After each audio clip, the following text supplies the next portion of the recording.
diga eso. Cuando se habla de transversalizar el enfoque de género, estamos hablando de incorporar los derechos de hombres y mujeres en los diferentes programas, proyectos y acciones que se desarrollan en las instituciones, partiendo del siguiente elemento, de que hasta el momento tenemos una sociedad que desconoce y desvaloriza los aportes que realizan las mujeres en los diferentes ámbitos de la vida y que además la segrega a actividades de mujeres femeninas y segrega a los hombres a actividades masculinas. Por eso nos encontramos que en las escuelas y en todos los espacios se plantea el hombre como el fuerte, el que tiene el control, el responsable de la reproducción, de la producción económica en el hogar, y a la mujer se la ve como la pasiva y demás.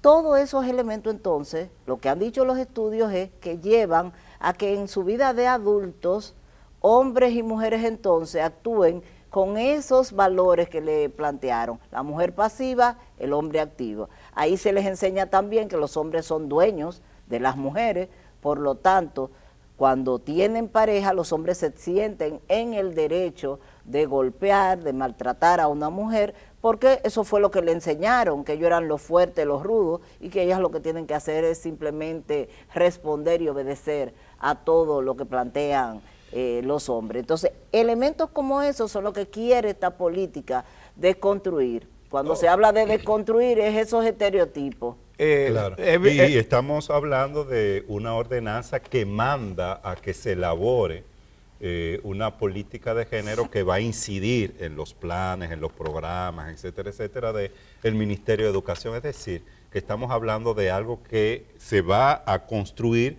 como mandato, como tú señalas, de la Constitución, de la Estrategia Nacional de Desarrollo, de los Objetivos de Desarrollo Sostenible. Entonces, ¿por qué genera tanta preocupación el que se ordene, que se cumpla con lo que ya está establecido? Además, no solamente porque genera, porque es que desde el Ministerio de Educación se han venido dando pasos para implementar el enfoque de género. Hay resoluciones como la del 2004 de Alejandrina Germán que plantea la necesidad de incorporar el eje género en el currículum. Porque eso viene desde la ley misma, desde la ley misma del 97, que establece en su acápite 5, inciso 4, la necesidad de trabajar por la igualdad y sin discriminación entre hombres y mujeres. ¿Qué pasa? ¿Por qué la política? Porque uno de los elementos que planteó, inclusive uno de los espacios que trabaja el seguimiento al 4% de la educación, que es el foro socioeducativo, en un trabajo que ellos hicieron el año pasado sobre el tema de género al interior del ministerio, la primera recomendación que ellos hacen es que se establezca una ordenanza sobre la política de género. ¿Para qué? Para que no dependa de la buena voluntad de quien esté dirigiendo en el momento el ministerio, sino que obedezca a una política que tenga que ser ejecutada. Institucionalizada. ¿Cómo se va a traducir eso en las aulas?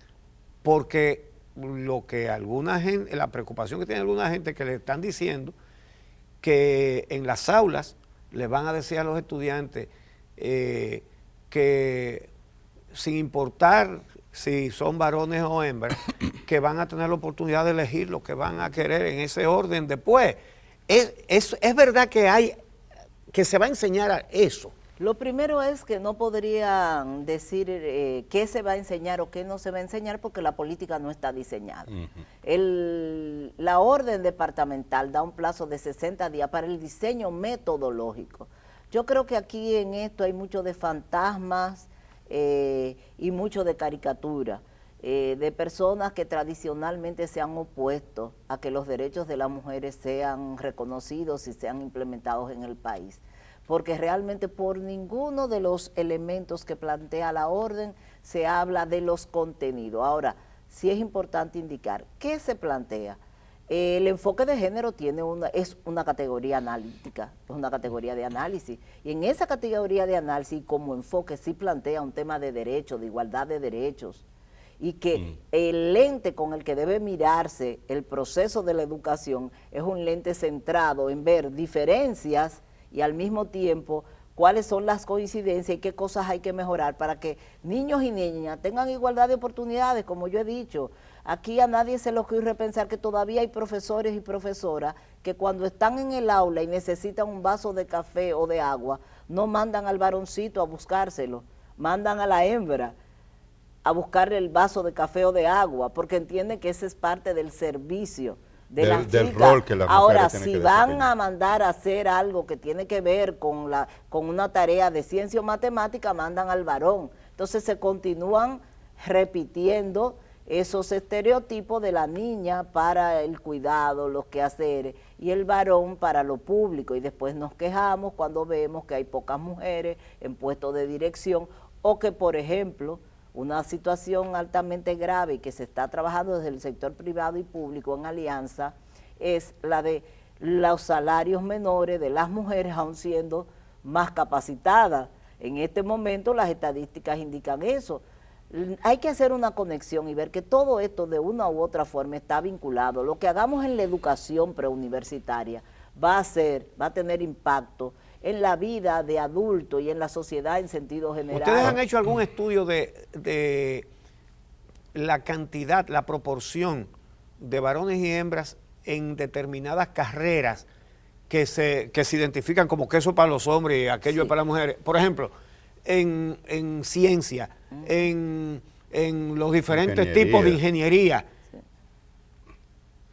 Hay tantas mujeres como las hay en las otras carreras, que son más las mujeres que están en las universidades. Sí, nosotros como tal no, pero casi. en la MESID sí tiene estudios y las universidades, y se indica lo que hemos dicho, la mayoría de las mujeres, aunque el 66% de las estudiantes universitarias son mujeres, sin embargo, ¿cuáles son las carreras? Las carreras vinculadas al cuidado, enfermería, magisterio, arte, o sea, son las llamadas carreras tradicionales. Las ingenierías y otro tipo de carreras continúan siendo mayoritariamente asumidas por los varones, pero es común, yo he puesto el ejemplo, me lo decía la directora del área de política profesional, técnico profesional de allá, Mercedes Madrillé, en una de las primeras reuniones que tuvimos, ella me decía: Marida, la situación es tan grave que yo llevé un conjunto de niñas a hacer una pasantía a un taller de mecánica, y cuando yo volví a supervisar lo que había ocurrido,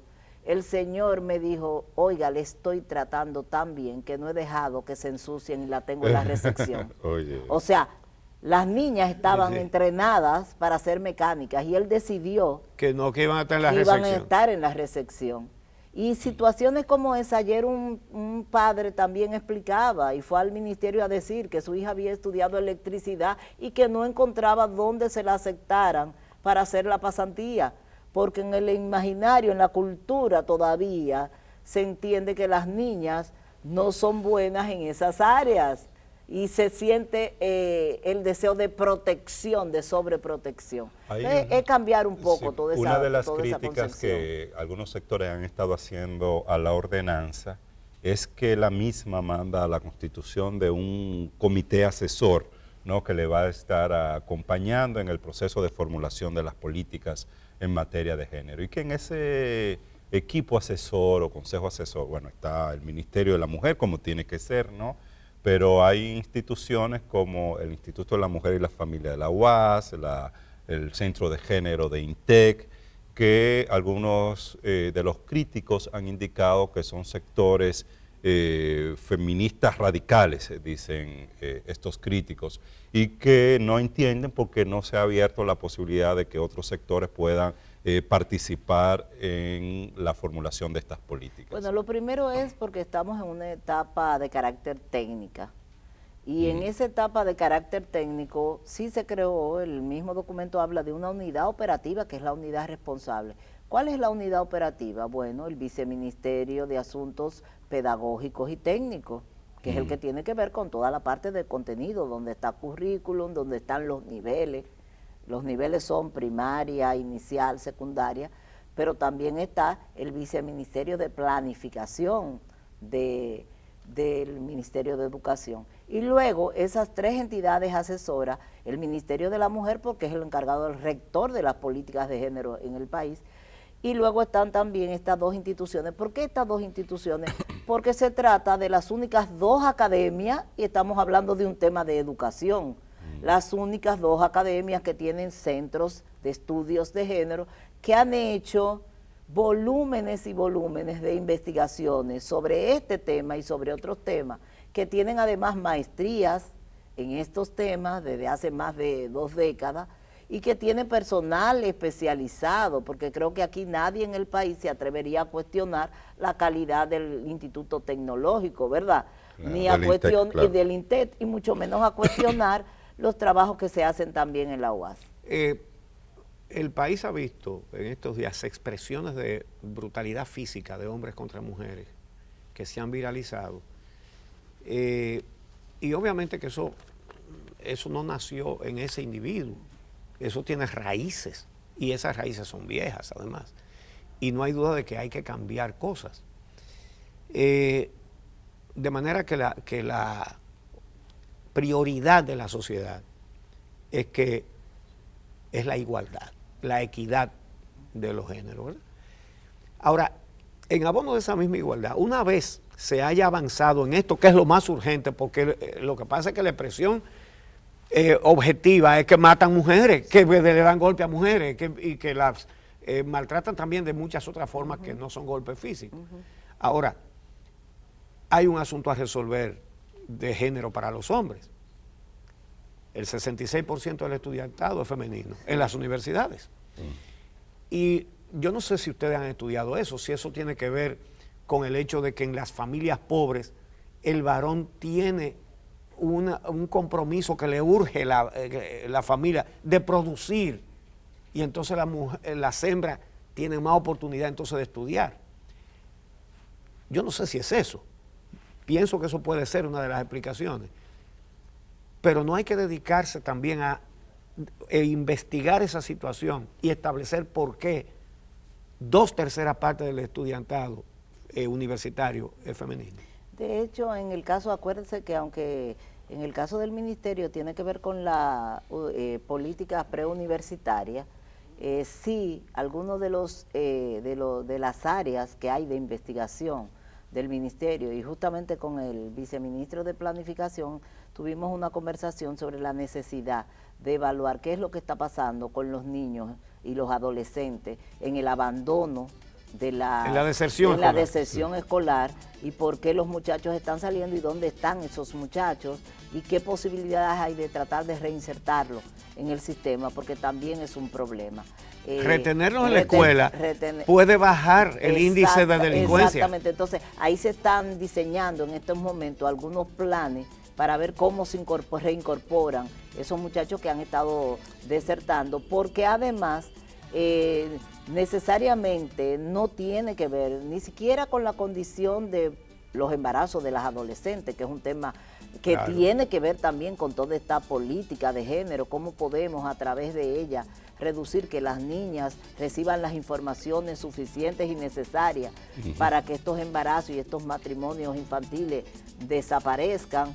Y eso lo tenemos que hacer desde el aula. Y siempre se ha dicho, la sorpresa es, ¿por qué ahora se asume estos ataques con tanta virulencia cuando se ha dicho que desde el aula, desde la escuela, es el espacio idóneo para avanzar en superar todos esos problemas que hay de violencia, no solo en la escuela, sino de adulto, intrafamiliar, los problemas de los embarazos y un conjunto de situaciones, y más aún, como digo, convertir a las niñas en seres integrales. Por favor, necesitamos más niñas interesadas en las matemáticas. Llama mucho la atención la posición de que los valores, el Estado no tiene la responsabilidad de formar a los niños en estos temas, sino que es un asunto particular de la familia. Cuando hay responsabilidad de la familia, hay responsabilidad del Estado, de la educación pública en términos generales. Muchísimas gracias, Marina Hilario, por acompañarnos en esta entrevista a un tema de tanta trascendencia como es el de las políticas de género